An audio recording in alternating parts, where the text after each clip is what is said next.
Hello, and welcome to Magic is Real, a podcast focused on exploring the fascinating world of near-death experiences, communication with spirit, and all things metaphysical and spiritual. The mission of this project is to share messages of hope and inspiration with others, and to spread the word that death is only an illusion. Thank you for being here with an open heart and mind. I wish you peace, light, and love always. Hi, Magic is Real family. I am here today with just a little short clip. I wanted to share something with you that I thought was really interesting. And if you're interested in mediumship, if you're interested in connecting with the other side, I just learned a major lesson yesterday that I wanted to share with you. So I had a reading scheduled yesterday. And in the meantime, this person who was supposed to show up had forgotten her phone. She was out running errands, so she couldn't tell me that she was running late. So about 20 minutes in, I knew she wasn't going to show up. And I had somebody else say that she would like a reading that day. This was all through a practice group. So keep in mind, these are not paying clients. So I said, this person didn't show up. Would you like to pop in and we'll just see what happens? So this woman kindly agreed. She was in Sweden and it was 3 a.m. there. I'm not sure what she was doing up, but she said, yeah, let's do it. So I'm saying, okay, I've got this woman here. She's got fluffy brown hair. She has glasses. She plays bingo regularly. I'm seeing Mother Mary. So this to me shows that she's somebody very religious. Nothing's resonating. Like, okay. And at the time I've done my meditation, I've asked the spirits to come in. And I'm like, okay, this is really weird. I'm like, I'm not feeling well. I have really bad acid reflux. It's been a thing for years. It's flared up. I'm not feeling well. I'm in pain. I'm uncomfortable. So I'm thinking it's probably just my physical state. So I said, all right, let me keep trying. I keep getting impressions. I'm saying, okay, I've got this woman and her name is Mary something or something Marie. Nothing's resonating. This goes on for about 20 minutes. Finally, I said, you know what? It might be because I'm sick. I'm feeling really crappy. I'm not, my energy's not there. She said, don't worry about it. Let's just try another time. I said, all right. But I was really discouraged. I was really bummed out. I said to her, this was literally the worst reading that I have ever done. I don't know what happened. And then I said to her, but wait, one thing I've learned is that there is always a reason. And I have to trust that. I have to trust that it's not me. Or maybe it is me and it's because I don't feel well.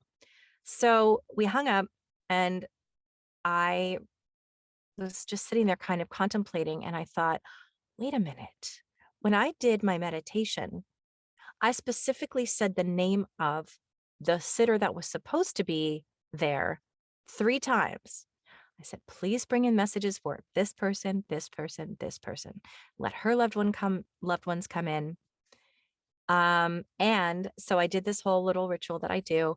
And suddenly it occurred to me, what if this person that I had actually belongs to this other person?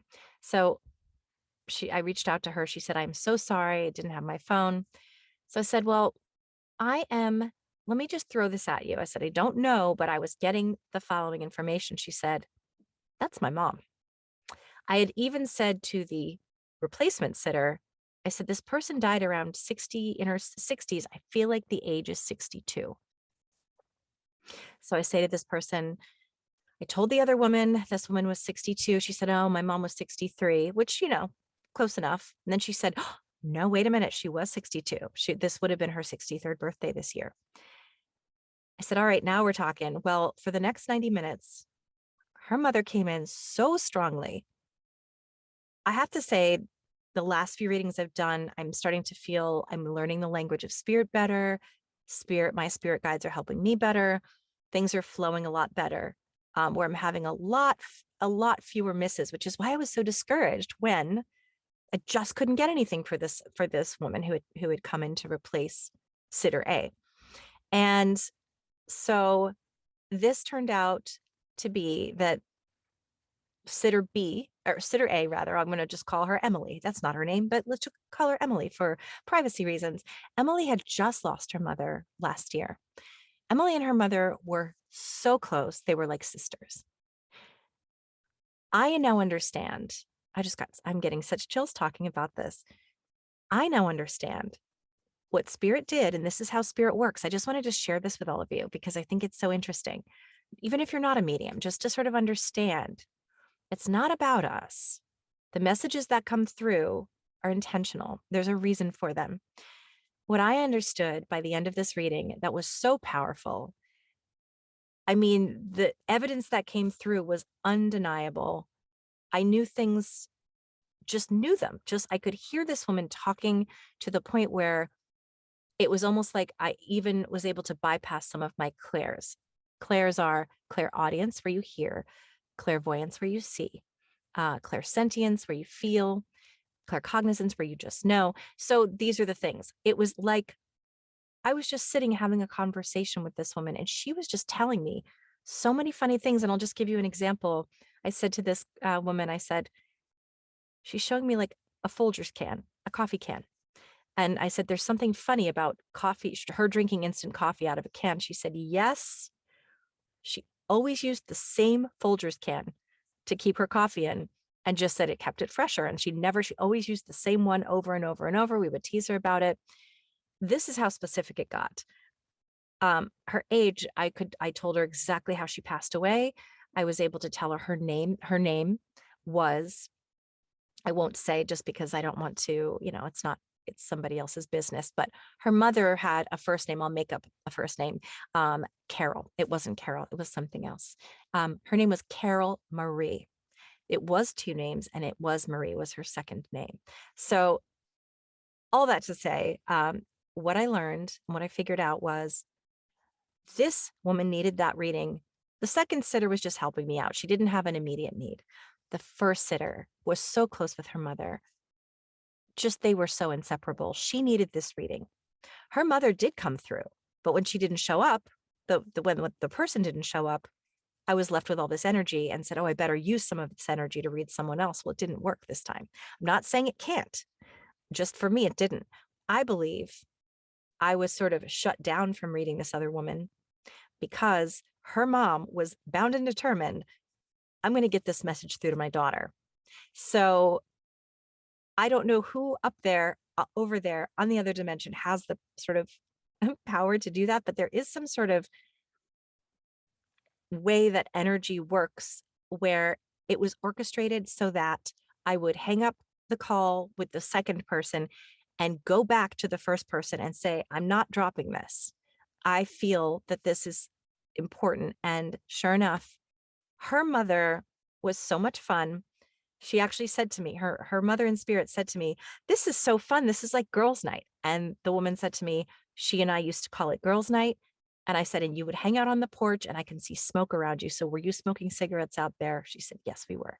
We would sit out there, talk, laugh, joke. And I said, well, she's telling me this is the most fun. Like we're having girls' night right now.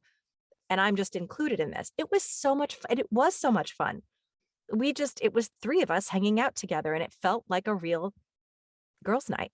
So I just wanted to share that because I think it's was interesting to me anyway, to realize that there's always a reason. It doesn't mean that sometimes mediums aren't lacking in energy or their energy's waning. They don't feel well. They've lost somebody close to them. They're just not quite reaching that elevation where they need to get to that level to meet spirit where it is. So spirit has to come down. They have to lower their vibration. We as humans have to raise our vibration to meet them where they are. And that's why it's sometimes hard to hold a connection. But this woman, no doubt, just our connection was strong. I was sitting here not quite beating myself up, but feeling tempted to say, this isn't working. And should I even be doing this? What am I going to do? I have paid clients coming up and, I really want to give them my best. And this discourages me.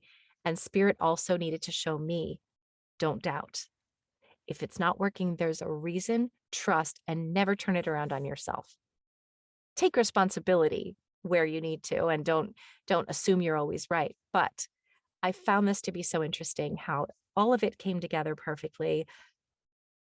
The first person was late, but she got an amazing reading. Her mother and she were able to connect, and it just it just brought me back to life. It brought, even though I wasn't feeling well, knowing that I was able to be a vessel for this amazing spirit who had such a wonderful personality and was so much fun to spend time with, that it did actually work, and it does actually work. And I just go back to faith, having trust. When you're communicating with spirit, Monica the medium was one of my teachers, Monica Tenkate, and she said to me, if you're asking them to be there, they are there. Simple as that. And I always remember Charlie Kelly, who's another medium. Um, he always says, you're making it too complicated. It's that easy. And this was one of the first times I ever realized it is that easy. I wasn't feeling my best, so I may not have had all that energy I usually have. I'm not even feeling my best right now as I'm talking about it, but it's easy. It was just this, I'm just listening to this woman talk to me. She's just talking to me. It's just easy. And we overcomplicate it with our human minds. So I just wanted to share that, a little bit of a Super Soul Sunday. I did not come up with that term. I'm sure it's copywritten. I hope I don't get sued, but that's what this is. It's Sunday. It's a Super Soul Sunday moment. And I hope you enjoyed it. I hope you it made you think. And I hope that you feel encouraged if you are attempting to communicate with your own loved ones, for yourself or others. Just trust. It's there. They're there. And they hear our intentions. One of the things that I said in my prayer before I jumped in was, I intend that I reach the fifth dimension or higher, which Jeanette, my last guest, suggested I do, so that I make sure that I have no low vibration energies coming in. And I said, and I intend that the loved ones of Emily come through for me strongly, loud and clear, giving her messages of hope, love, and that are in her highest and best good, and then the highest and best good of the spirit world. And sure enough, they answered, they listened, and that's what they did. They came through. So, well, she came through. So anyway, I will see you tomorrow. You will see me tomorrow, because I have a wonderful guest on tomorrow named Jim Bruton, and I can't wait to share his story with you. So until then, be well, sending you lots of love, and thank you again for your support, for your love, for your friendship, and for being part of the Magic is Real community.